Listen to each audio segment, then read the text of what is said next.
नया नया तमाशा खड़ा किया जाता है।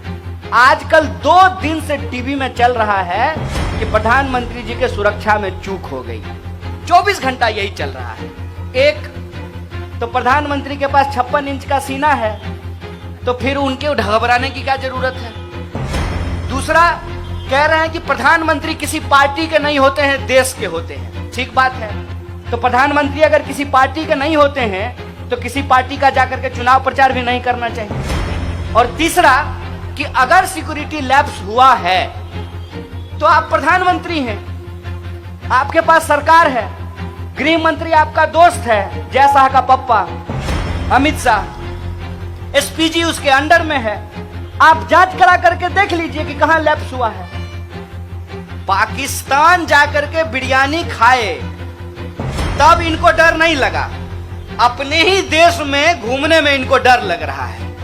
पल में तोला पल में मासा, ये तो नहीं चलने वाला है साहब। एक तरफ कहते हैं कि मजबूत प्रधानमंत्री हैं और दूसरी तरफ डर करके भाग जाते हैं। ऐसे नहीं चलने वाला है साहब। आप मुद्दे को भटकाना बंद कीजिए।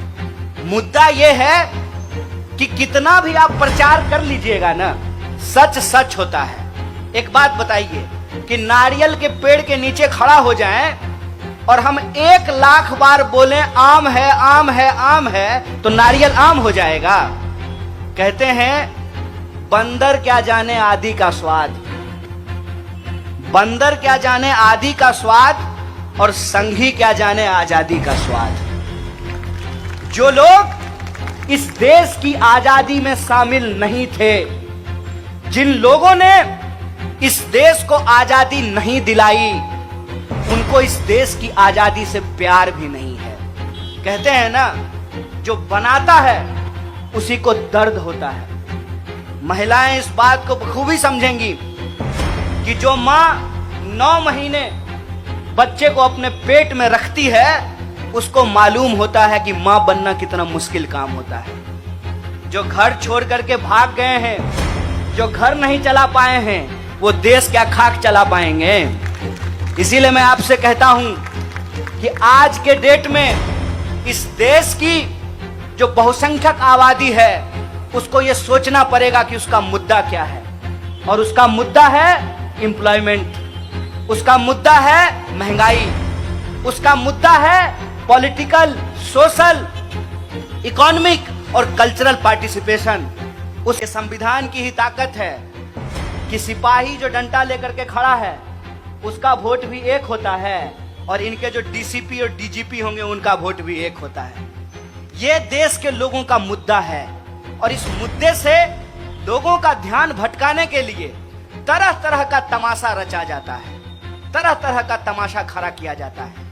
और इस तमाशे के खिलाफ जो जनता है, उसका जो सवाल है, उस सवाल को उनके बीच में ला करके रखना, ये हमारी जिम्मेवारी है। और इस जिम्मेवारी को कांग्रेस पार्टी हर हालत में उठाएगी।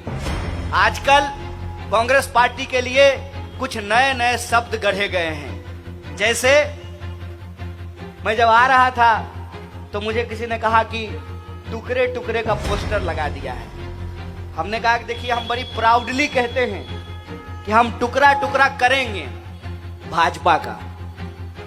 इतना टुकड़ा करेंगे ना कि फिर ये फेविकॉल क्या फेविक्विक लगाने के बाद भी ये जुड़ नहीं पाएगा। और ये जितनी कोशिश कर लें, ये 3 आरोप लगाते हैं मुख्य रूप से। एक, हिंदू विरोधी होने का, तो मेरा तो नाम कन्हैया है। दूसरा, सेना विरोधी होने का, क्योंकि मैं पहली बार गोवा आया हूं इसीलिए आपको बता रहा हूं। मेरे घर से 16 लोग फौज की नौकरी करते हैं। और तीसरी बात जो मैं कर रहा था, जिसकी वजह से मैं कांग्रेस पार्टी का ये खेस अपने कंधे पे रखा हूं, मैं ऐसे परिवार से आता हूं जिस परिवार को स्वतंत्रता सेनानी का पेंशन मिला करता था। मैं उस पार्टी का दामन इसलिए थामा हूं कि सवाल किसी को प्रधानमंत्री या मुख्यमंत्री बनाने का नहीं है, सवाल देश का है। मुझे लगता है कि प्रधानमंत्री जी की तरह गलत कोंकणी बोलने से अच्छा है हिंदी ही बोल लें। दोस्तों, सबसे पहले आप तमाम लोग जहां तक मेरी आवाज पहुंच रही है, आप सभी आदरणीय बुजुर्गों का, नौजवान दोस्तों का, माताओं बहनों का, अपने दुकानों में बैठे हुए जो दुकानदार भाई हैं और अलग अलग तरीके से मेहनत मजदूरी करके अपना परिवार चलाने वाले आप सभी गोवा के जो आदरणीय लोग हैं, आप सबको नमस्कार करता हूं। और बिना किसी औपचारिकता के, क्योंकि पूरी कांग्रेस पार्टी है मंच पर, आदरणीय चिदम्बरम जी हैं, पीसीसी के प्रेसिडेंट हैं और कांग्रेस पार्टी के तमाम डिपार्टमेंट के लीडर यहां बैठे हुए हैं। बिना किसी फॉर्मेलिटी के मैं सीधे आपसे बात करना चाहता हूं। मैं अपनी बातचीत करूं उससे पहले आप सब जानते हैं कि आज गुजरात के सूरत में एक दर्दनाक घटना घटी है। गैस लीक होने की वजह से 6 लोगों की मौत हो गई है और 20 लोग अस्पताल में भर्ती हैं। कांग्रेस पार्टी के इस मंच से जो मृतक परिवार हैं उनके प्रति हम संवेदना व्यक्त करते हैं। किसी पब्लिक इवेंट में गोवा आया हूं और मेरी हालत बिल्कुल वैसे ही हो रही है जैसे हिंदी फिल्म का एक गाना है, रूप तेरा ऐसा कि दर्पण में ना समाए। ये इतनी खूबसूरत और प्यारी जगह है कि मैं अपने थॉट्स को अरेंज नहीं कर पा रहा हूँ। मैं इतना खुश हूँ यहाँ के मौसम के चलते और यहाँ के लोगों की जो हॉस्पिटैलिटी है, वो जो रिस्पेक्ट देते हैं लोगों को, वातावरण में जो खुलापन है, जो फ्रीडम है, वो देख करके मन गदगद है। और मैं कितना खुश हूँ मैं गोवा के लोगों को बता नहीं सकता हूँ। लेकिन कार्यक्रम है और आप जानते हैं कि कोरोना के टाइम में कांग्रेस पार्टी ने ये डिसीजन लिया है कि कोई बड़ी रैली हम लोग कहीं पर भी नहीं कर रहे हैं। ये जो कार्यक्रम है, जो कन्वेंशन है, आज SC ST OBC कम्युनिटी का कन्वेंशन है और कल स्टूडेंट कम्युनिटी का कन्वेंशन है। तो उस तरीके से ये कोई बड़ी रैली नहीं है, इसीलिए इस कार्यक्रम को करने की हमारी ज़रूरत इस रूप में सही है कि हम लोग कोई बड़ा गैदरिंग नहीं कर रहे हैं।